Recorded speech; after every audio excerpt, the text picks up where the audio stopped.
अस्सलामुअलैकुम। ધોરણ 11 વિષય વાણિજ્ય વ્યવસ્થા અને સંચાલન, પ્રકરણ 2 ધંધાકીય સેવાઓ ભાગ 1, જેની અંદર આપણે વીમા વિશે શીખી ગયા અને વીમાના સિદ્ધાંતો વિશે શીખી ગયા. આજે આપણે વીમાના પ્રકારો વિશે શીખીશું, જેમાં મુખ્ય 2 પ્રકાર છે. એક છે જીવનનો વીમો અને બીજો છે સામાન્ય વીમો. જીવનના વીમામાં 2 પેટા પ્રકાર પડે છે: જિંદગીનો વીમો અને હયાતીનો વીમો. જ્યારે સામાન્ય વીમાના 3 પેટા પ્રકાર પડે છે: માલ હેરફેરનો વીમો, આગનો વીમો અને અન્ય વીમા. આ વીમાના પ્રકારોને આપણે વિગતવાર જોઈશું. તો પ્રથમ છે જીવનનો વીમો. જીવનના વીમામાં 2 પેટા પ્રકાર પડે છે: એક છે જિંદગીનો વીમો, જ્યારે બીજો છે હયાતીનો વીમો. જિંદગીનો વીમો એટલે જે વ્યક્તિનો વીમો ઉતરાવ્યો હોય તે મૃત્યુ પામે ત્યારે તેના વારસદારને વીમા કંપની નક્કી કરેલી રકમ ચૂકવવાનું વચન આપે છે. તેવા કરારને જિંદગીનો વીમો કહેવામાં આવે છે. ફરીવાર, જે વ્યક્તિનો વીમો લીધો હોય તે વ્યક્તિનું મૃત્યુ થાય ત્યારે તેના વારસદારને વીમા કંપની નક્કી કરેલી રકમ ચૂકવવાનું વચન આપે છે. આવા કરારને જિંદગીનો વીમો કહેવાય. એટલે જે વ્યક્તિનો વીમો ઉતરાવ્યો હોય તે મૃત્યુ પામે પછી જ તેની રકમ તેના વારસદારને મળશે. તેની હયાતીમાં તે રકમ તે વ્યક્તિને મળશે નહીં.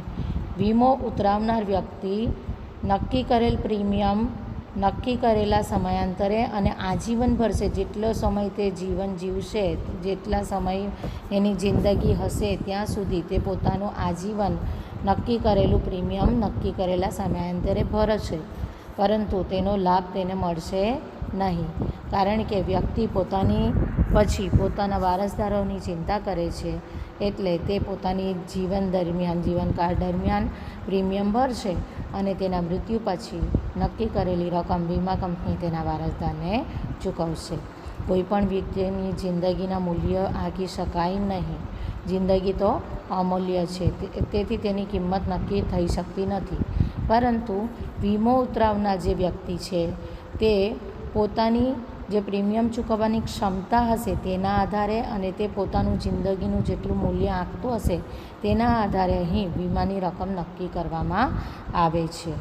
આ જે જિંદગીનો વીમો છે તેને નુકસાન વળતરનો સિદ્ધાંત તેમજ હક બદલાનો સિદ્ધાંત લાગુ પડતો નથી, જેના વિશે આપણે ગયા સેશનમાં ચર્ચા કરવામાં આવી હતી. કારણ કે માનવીના જીવનનું કોઈ મૂલ્ય હોતું નથી, એટલે એનું નુકસાનનું વળતર ચૂકવી શકાતું નથી. બીજું કે વ્યક્તિના મૃત્યુ સમયે જો કારણ શંકાસ્પદ લાગે તો આ વીમા કંપની પોલિસીની રકમ ચૂકવતી નથી. જો શંકાસ્પદ રીતે મૃત્યુ ન થયું હોય તો જ વીમા કંપની પોલિસીની પૂરી રકમ તેના વારસદારને ચૂકવશે. એટલે વ્યક્તિનું મૃત્યુ થાય ત્યારબાદ વીમા કંપની તેના રિપોર્ટ કરાવે છે અને જો શંકાસ્પદ લાગે તો તેને વીમા કંપની તેના જે પોલિસીની રકમ હોય તે વારસદારને ચૂકવતી નથી. શંકાસ્પદ ન હોય તો જ પોલિસીની પૂરેપૂરી રકમ વારસદારને ચૂકવવામાં આવે છે. જીવનના વીમાનો બીજો પ્રકાર છે હયાતીનો વીમો. એટલે વ્યક્તિની હયાતીમાં જો વીમાની મુદત પૂરી થઈ ગઈ હોય તો તેના હાથમાં તે રકમ આવશે, એટલે કે તેને વીમાની પોલિસીની રકમની ચૂકવણી પૂરેપૂરી કરવામાં આવશે. પરંતુ તે પહેલાં જ જો વ્યક્તિનું મૃત્યુ થઈ જાય તો તે વીમાની જેટલી રકમ નક્કી કરેલી હશે તે પૂરી રકમ તેના વારસદારને ચૂકવવામાં આવે. એટલે કે વ્યક્તિએ નક્કી કરેલી મુદત સુધી પ્રીમિયમ ભરવું પડે છે. તે મુદત પૂરી થાય તો તે વ્યક્તિને તેની રકમ મળશે અને મુદત પૂરી થતાં પહેલાં જ જો તે વ્યક્તિનું મૃત્યુ થઈ જાય તો વારસદારને નક્કી કરેલી રકમ વીમા કંપની ચૂકવી આપશે. આ જે વીમોના પ્રકાર છે તે છે હયાતીનો વીમો. વ્યક્તિએ નક્કી કરેલી વીમા મુદત પૂરી થાય ત્યારે તે વ્યક્તિને અથવા નક્કી કરેલી મુદત પૂરી થાય તે પહેલાં જો વ્યક્તિનું મૃત્યુ થાય તો તેના વારસદારને નક્કી કરેલી રકમ વીમા કંપની ચૂકવવાનું વચન આપે તેવા વીમા કરારને હયાતીનો વીમો કહેવામાં આવે છે. આ વચનના બદલામાં અવેજ તરીકે વીમો ઉતરાવનાર વ્યક્તિ નક્કી કરેલા પ્રીમિયમની રકમ જ્યાં સુધી મુદત પૂરી ન થાય ત્યાં સુધી તે નક્કી કરેલા સમયાંતરે નક્કી કરેલી પ્રીમિયમની રકમ ભરશે. આ થયો જીવનનો વીમો, જેના બે પ્રકાર: જિંદગીનો વીમો અને હયાતીનો વીમો. આ વીમા માનવીના જીવન સાથે સંકળાયેલા છે, એટલે એને જીવનના વીમા તરીકે ઓળખવામાં આવે છે. અન્ય જે વીમાનો પ્રકાર છે તે છે સામાન્ય વીમો. સામાન્ય વીમાની અંદર 3 મુખ્ય પ્રકાર પડે છે: માલ હેરફેરનો વીમો, આગનો વીમો અને અન્ય વીમો. તો જોઈએ માલ હેરફેરનો વીમો. આપણે જાણીએ છીએ કે જ્યારે ધંધો કરવામાં આવે તો માલને એક સ્થળેથી બીજા સ્થળે લઈ જવામાં આવે, ત્યારે ઘણીવાર એક સ્થળેથી બીજા સ્થળે માલ લઈ જતી વખતે પૂર્ણ કે આંશિક રીતે નુકસાન થવાનું જોખમ ઊભું થાય છે. આ અંગે 3 પ્રકારના વીમાઓ હોય છે. પહેલું છે દરિયાઈ વીમો, બીજું છે હવાઈ વીમો અને ત્રીજું છે માર્ગ વીમો અથવા રેલવે કે રસ્તાનો વીમો. જોઈએ પહેલો પ્રકાર, દરિયાઈ વીમો. આપણે જાણીએ છીએ કે પ્રાચીન જમાનાથી જ ભારતનો વિદેશ સાથે આંતરરાષ્ટ્રીય વેપાર થતો હતો અને તે થતો હતો દરિયાઈ માર્ગે. દરિયાઈ માર્ગ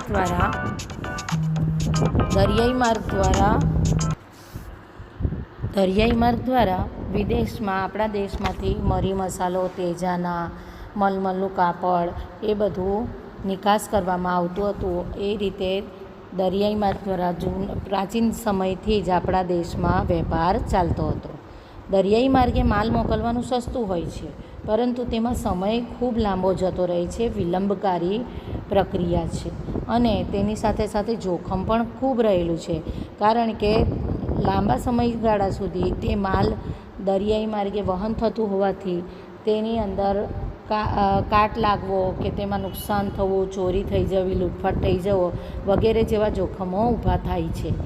18મી સદી પહેલાં મોટાભાગનો આંતરરાષ્ટ્રીય વેપાર દરિયાઈ માર્ગે જ થતો હતો, એટલે આ બધા જોખમોના સામે વળતર મેળવવાના હેતુથી વીમાની શરૂઆત કરવામાં આવી હતી. આવા વીમાનો આ પ્રકાર સૌથી જૂનો અને સર્વવ્યાપી છે, એટલે દરિયાઈ વીમો સૌથી જૂનો અને સર્વવ્યાપી છે. લોઇડ્સ ઓફ લંડન નામની સંસ્થાએ દરિયાઈ વીમાની શરૂઆત કરેલી હતી અને એ સંસ્થા 325 વર્ષથી પણ વધારે સમયથી પોતાની વિશ્વસનીયતા જાળવી રાખી છે અને આટલા સમય સુધી 325 વર્ષથી વધુ સમયગાળાથી તેઓ આ સેવા બજાવી રહી છે. એટલે દરિયાઈ માર્ગનો વીમો જે છે તે સૌથી જૂનો અને સર્વવ્યાપી વીમો ગણવામાં આવે છે, જેની શરૂઆત લોઇડ્સ ઓફ લંડન નામની સંસ્થાએ કરી હતી. બીજો પ્રકાર છે હવાઈ વીમો. 19મી સદીના ઉત્તરાર્ધથી હવાઈ માર્ગે માલનું વહન કરવાનું શરૂ થયું. હવે સ્વાભાવિક છે કે દરિયાઈ માર્ગે જે રીતના માલની ઉપર જોખમ ઊભું થતું હતું તે જ રીતે હવાઈ માર્ગમાં પણ જોખમ ઊભું થાય છે, પરંતુ હવાઈ સેવા એવી સેવા છે કે જેમાં ખૂબ જ ઝડપથી માલની હેરફેર થાય છે, પરંતુ તે પ્રક્રિયા જેટલી સુવિધાવાળી છે તેટલી ખર્ચાળ અને જોખમી પણ છે અને તેની અંદર વજન પર વસ્તુની માલની હેરફેર કરવામાં આવે છે. એટલે જો હવાઈ માર્ગે વહન કરવાનું હોય તો ધંધાદારી વ્યક્તિ કિંમતી વસ્તુઓ અને ઓછા વજનના માલની હેરફેર કરવાનું વધારે પસંદ કરશે. આથી હવાઈ વાહન વ્યવહાર મારફતે કિંમતી અને ઓછા વજનના માલની હેરફેર થાય છે. દરિયાઈ માર્ગ અને રસ્તા કે રેલવે વીમા કરતાં તેની સરખામણીમાં હવાઈ વીમાના પ્રીમિયમના દર ઊંચા હોય છે, કારણ કે તેની અંદર હવાઈ માર્ગ દ્વારા વહન થાય છે તો કિંમતી વસ્તુઓનો જ વહન કરવામાં આવે છે, એટલે જો નુકસાન થાય તો તેનું વળતર પણ મોટી રકમમાં ચૂકવવું પડે, એટલે હવાઈ વીમાના પ્રીમિયમના દર ઊંચા હોય છે. આગળ જોઈએ માર્ગ વીમો અથવા રેલવે કે રસ્તા વીમો. આપણે જાણીએ છીએ કે માલનું પરિવહન કરવું હોય તો દરિયાઈ માર્ગ દ્વારા કરી શકાય કે હવાઈ માર્ગ દ્વારા કે રેલવે કે રસ્તા દ્વારા કરી શકાય. તો માર્ગ વાહન વ્યવહારમાં જમીન માર્ગ અને રેલવે માર્ગનો સમાવેશ થાય છે. જમીન તથા રેલવે માર્ગે માલની હેરફેરમાં પણ ખાસ જોખમો હોય છે, જેમ કે ચોરી, લૂંટફાટ, માલ હેરફેર કરતી વખતે તૂટી જવું, ભાંગી જવું, તેના તત્વો બદલાઈ જવા, એ રીતના ઘણા બધા નુકસાન રહેલા છે, જોખમો રહેલા છે. તો આ જોખમોની સામે વળતર મેળવવા માટે માર્ગ વીમો લેવામાં આવે છે. તો આ થયા માલની હેરફેરના વીમાના પેટા પ્રકાર. સામાન્ય વીમાનો અન્ય પ્રકાર છે આગનો વીમો. જો કોઈ માલ કે મિલકતને ચોક્કસ રીતે લાગેલી આગના પરિણામે પૂર્ણ અથવા અંશતઃ નુકસાન થાય તો આ નુકસાન કે અંશતઃ નાશ જો પામે કે પૂરેપૂરો નાશ પામે તેની સામે નુકસાન વળતર આપવાના વચનના બદલામાં પ્રીમિયમનું અવેજ મેળવવાના કરારને આગનો વીમો કહેવામાં આવે. તેમાં નક્કી કરેલું હોય કે ચોક્કસ માલ કે ચોક્કસ મિલકત જેના માટે વીમો ઉતરાવ્યો હોય તેની માટે આગળથી ચોખવટ કરેલી હોય છે કે આ માલનો વીમો છે કે આ મિલકતનો વીમો છે, અને તેને ચોક્કસ રીતે જો આગ લાગે તો જ આ વીમાનો અવેજ મળશે. તો ચોક્કસ રીતે લાગેલી આગને પરિણામે પૂર્ણ અથવા અંશતઃ રીતે જો માલને કે મિલકતને નુકસાન થાય અથવા તે માલ કે મિલકત પૂરેપૂરી નાશ પામે તો તેની સામે નુકસાન વળતરનો વચન વીમા કંપની આપશે. તેના અવેજમાં તે પ્રીમિયમ મેળવશે અને પ્રીમિયમના અવેજમાં તે કરાર કરશે. તો તેવા વીમાને આગનો વીમો કહેવામાં આવે છે. આગના વીમામાં વીમા યોગ્ય હિતના સિદ્ધાંતનો આગ્રહપૂર્વક અમલ કરવામાં આવે છે. વીમા યોગ્ય હિતનો સિદ્ધાંત એટલે તે માલ કે મિલકતની જેની માલિકી હોય તે જ આ પ્રકારનો વીમો ઉતરાવી શકે. અન્યને એટલે કે ભાડું જો હોય કે તેને વાપરનાર હોય તે વ્યક્તિ આ માલનો આ રીતે કે મિલકતનો આગનો વીમો લઈ શકતો નથી. એટલે આગનો વીમો જે તે માલનો કે મિલકતનો માલિક હોય તે જ ઉતરાવી શકે. વીમો ઉતરાવતી વખતે તેમજ માલ મિલકતને આગથી નુકસાન થાય ત્યારે વીમાદારનો માલ મિલકતમાં અચૂકપણે વીમા યોગ્ય હિત હોવું જોઈએ, એટલે કે તેનો એમાં માલિકી હક હોવો જોઈએ. અન્ય પ્રકાર છે સામાન્ય વીમાનો અન્ય વીમા. અન્ય વીમામાં ઘણા બધા પ્રકાર પડે છે. વીમા વ્યવસાયમાં વૈવિધ્ય આવવાના કારણે વીમાના અનેક પ્રકાર અસ્તિત્વમાં આવ્યા. જેમ કે કોઈ ગાયક હોય તો તેની માટે તેનું ગળું તે અત્યંત મહત્ત્વનું હોય છે. તો ગાયક તેનો ગળાનો વિશિષ્ટ વીમો ઉતરાવી શકે. ગાયકને તેના ગળામાંથી સૂર માટેનો વિશિષ્ટ વીમો હોઈ શકે. વાહનોના વપરાશથી અન્યને જે નુકસાન થતું હોય તો તે અન્યને થતાં નુકસાનનું વળતર આપતો ત્રાહિત પક્ષકારનો વીમો હોઈ શકે. કામદાર વળતરનો વીમો હોઈ શકે.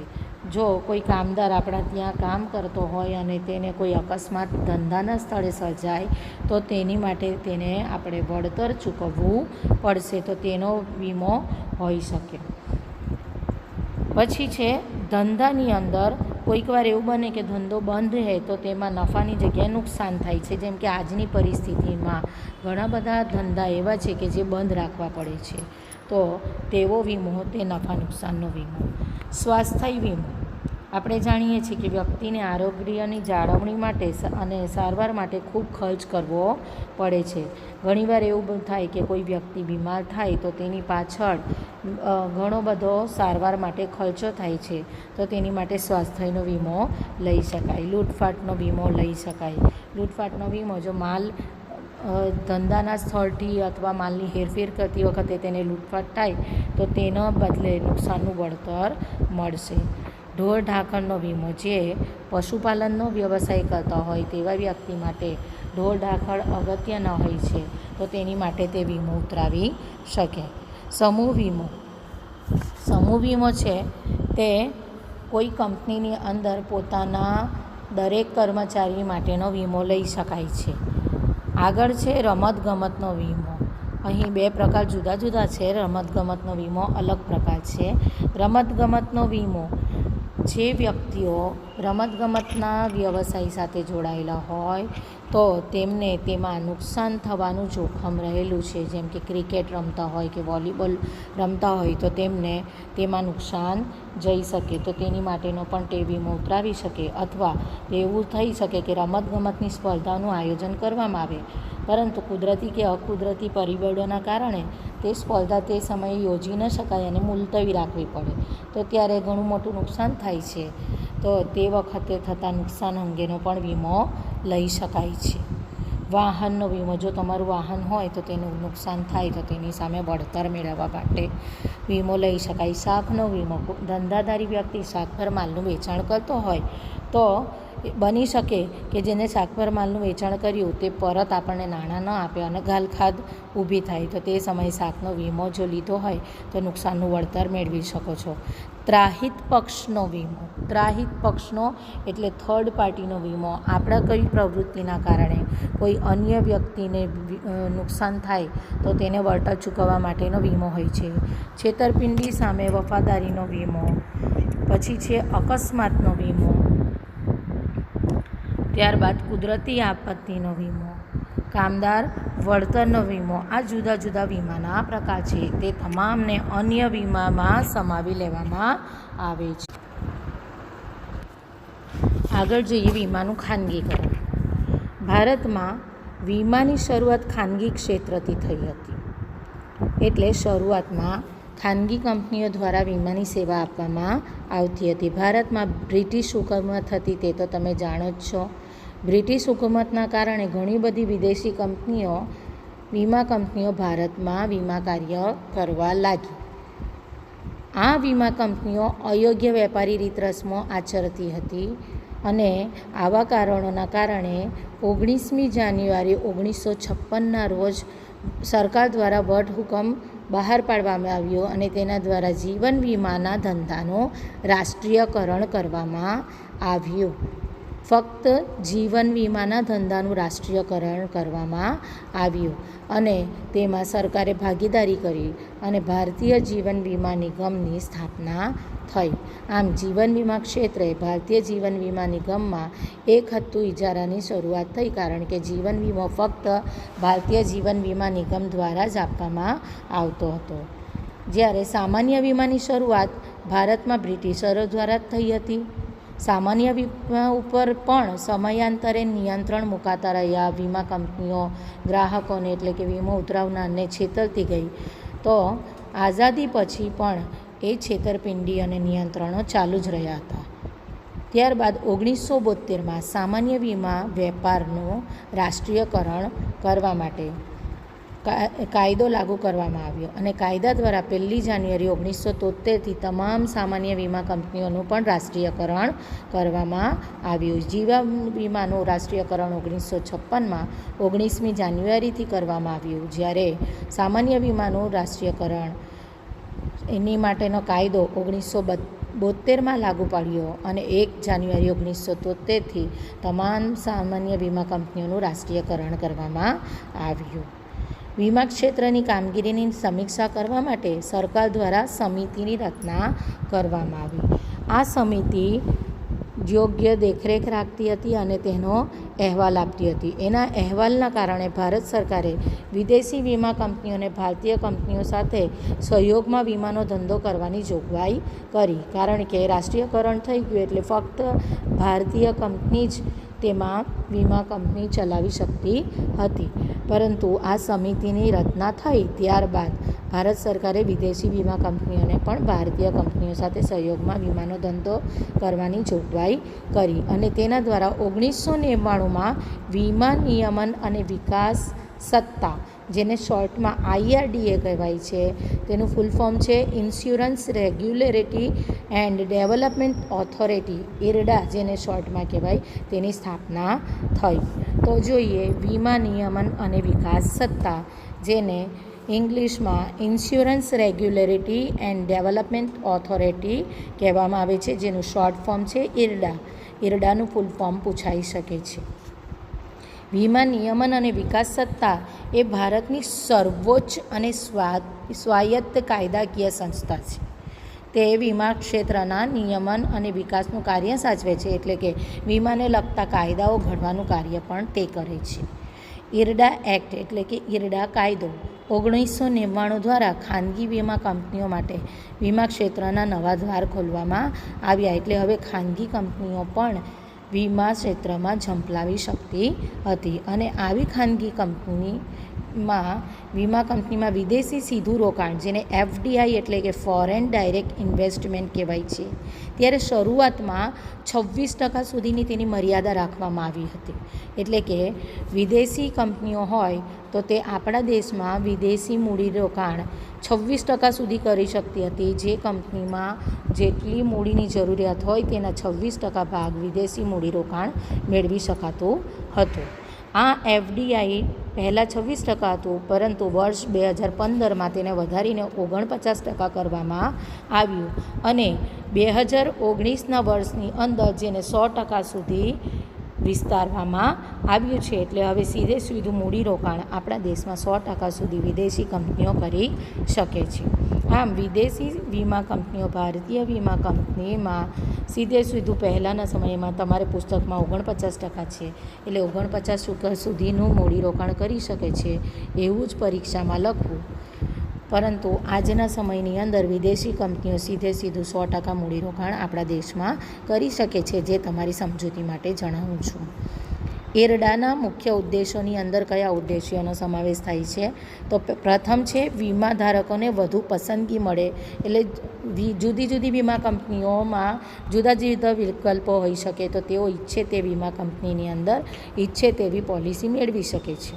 વીમાનો જે કરાર છે તેને વીમા પોલિસી કહેવાય છે. બીજો ઉદ્દેશ્ય છે IRDAનું વીમા કંપનીઓ વચ્ચે તંદુરસ્ત સ્પર્ધા દ્વારા ઓછા પ્રીમિયમે વધુ સારી સેવા ગ્રાહકોને મળી શકે. ત્રીજું ઉદ્દેશ્ય છે અર્થતંત્ર માટે ભંડોળ મેળવવા માટે. કારણ કે વીમા કંપનીઓ જે પ્રીમિયમની રકમ મેળવે છે ગ્રાહકો દ્વારા, તેનું મૂડીરોકાણ તેઓ અન્ય કંપનીઓમાં કરે છે અને તેના દ્વારા અર્થતંત્ર ધબકતું રહે છે. ચોથો ઉદ્દેશ્ય છે વીમા કંપનીઓમાં સ્વનિયંત્રણ લાવવું, એટલે પોતાની જાતે પોતે નિયંત્રિત કંપનીઓ થઈ શકે તેની માટે. અને પાંચમું છે ફરિયાદ નિવારણ તંત્રની વ્યવસ્થા કરવામાં આવે. આ IRDAના મુખ્ય 5 ઉદ્દેશ્યો છે. પહેલું છે વીમા ધારકોને વધુ પસંદગી મળે. બીજું છે વીમા કંપનીઓ વચ્ચે તંદુરસ્ત સ્પર્ધા દ્વારા ઓછા પ્રીમિયમે વધુ સારી સેવા મળે. ત્રીજું છે અર્થતંત્ર માટે ભંડોળ મેળવવા માટે. ચોથું છે વીમા કંપનીઓમાં સ્વનિયંત્રણ લાવવું. અને પાંચમું છે ફરિયાદ નિવારણ તંત્રની વ્યવસ્થા કરવી. તો વિદ્યાર્થીની મિત્રો, અહીં વીમા વિશેનો અભ્યાસ પૂરો થાય છે. આગળ ફરીવાર મળીશું. ત્યાં સુધી ઘરે રહો, સુરક્ષિત રહો. Good bye. અલ્લાહ હાફિઝ.